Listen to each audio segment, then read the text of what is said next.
Welcome back to the channel. Today I'm going to go over a number of ways that you can, or a number of exercises that you can use to develop your footwork to improve your Kumite or your sparring.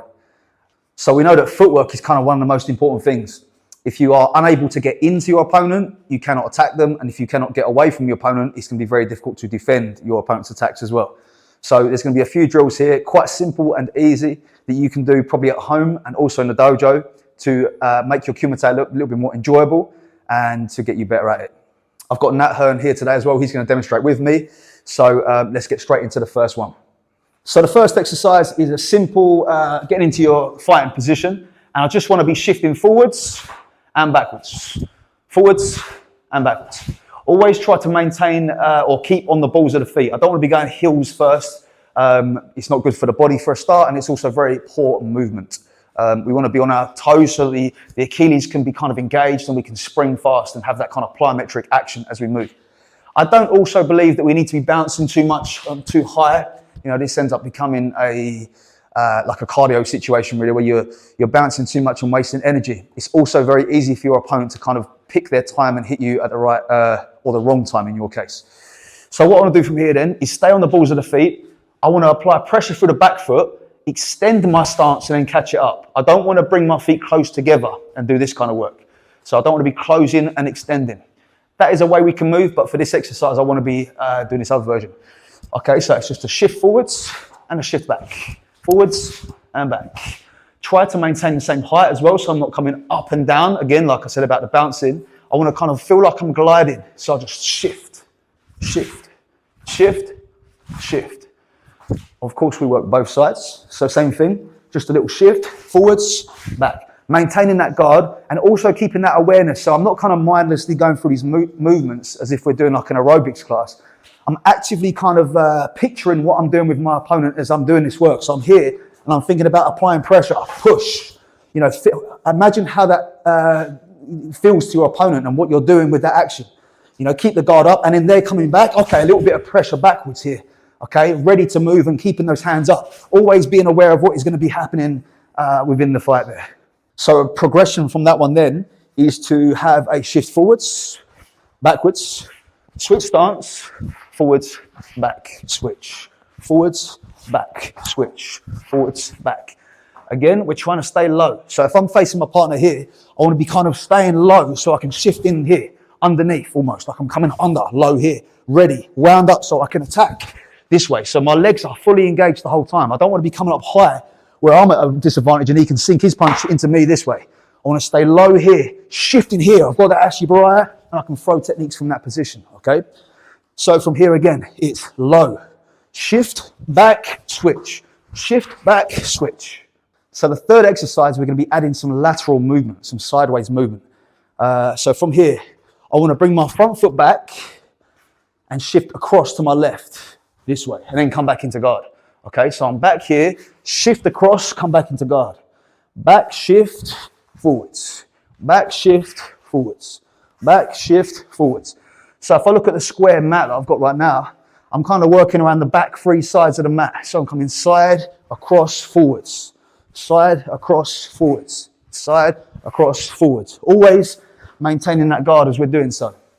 Okay, this is teaching us now to sort of move back and also shift off to the side, because as my opponent is attacking, I don't want to be constantly going back. If he just sends a barrage of punches to the head, I don't want to keep going back because he's going to hit me with one in the end. So I need to get into this habit of sitting back on the first and slipping off for the second or third. Okay, so I need to get out of the way of that barrage of attacks. So the fourth exercise, we're going to start adding some hands into this now, because we have to get the idea of going from sort of movement and back into attacking as a good habit. So what I want to do from here then is get into my guard. Again, thinking about what I'm doing. Imagine my opponent. I want to slip, back, parry and attack. Come back in with a counter attack. Okay, it can be any hand technique from here. But I want to slip and counter, just working here. Slip and counter attack. Just working on combining that first movement of shift back that we had earlier on in the first one to a parry and then straight back to attack. Okay, so we're now switching from defense to attack as quick as possible. So we're just progressing with these exercises from here. Imagine the attack comes in, shift and counter. From here saying shift and counter attack, please. As he comes in with his front hand, I'm shifting back and returning straight away with my own counter there. Same, I can go here, shift, and come in low with my own counter attack. Okay, just getting that back foot loaded as he comes in, kind of loading the back foot like a spring, and then using that recoil from the stance to just drive myself back into him. So the fifth exercise now, we are, with these exercises, kind of building up a system of practice that can allow us to have an answer to sort of most things, or a good foundation at least for sparring. So what I want to do now is change angle, okay? Not all sparring happens on a front and back, like a linear position or a linear line. I want to now swing my back foot around 45 degrees and come in with a counter attack. So I'm working here, same thing again. Imagine what's happening. They come in with some kind of attack, I sit across and I draw my counter from there, okay? So I'm pivoting around the front foot this way. I'm not going outside here because I'm leaving my body. I want to pivot around this way and send my attack. Okay, so from there, it's back foot pivots and drill. Yeah, just working here. Pivot and drill. Same thing, keeping those hands up, ready. Imagining what's going on, pivot that back foot, draw that hand back in. Okay, so that looks a little bit like this as the attacker comes in then. He comes in with maybe a reverse punch, a gaksuki. I'm pivoting around the back to come in with my own counter attack. If we switch sides so you can see a little better. From here, he comes in with that straight attack to the body. Man, that's it. I'm pivoting around here so I can drill my own couple of techniques from that position. Okay, the sixth one, I'm going to bring a kick into it. So this is going to be the final exercise for this kind of foundation of sparring or kumite movements. I'm going to again take an idea from earlier. I'm going to slip back here, but as I do so, I'm going to come back and pop up a mawashigeri to the head.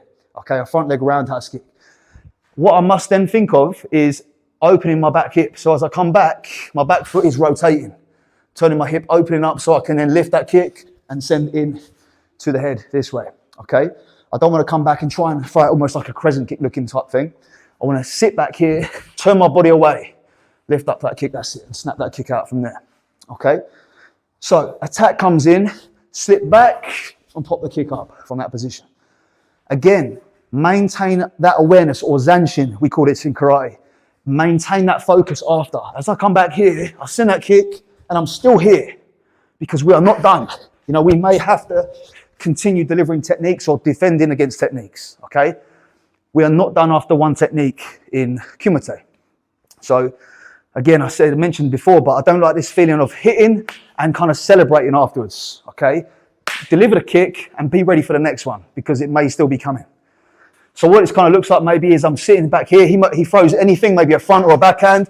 He comes here, I sit back and send that kick as he comes in. Okay, so I'm just kind of riding the technique back there and popping that kick up. Like I said, being ready for whatever's coming next.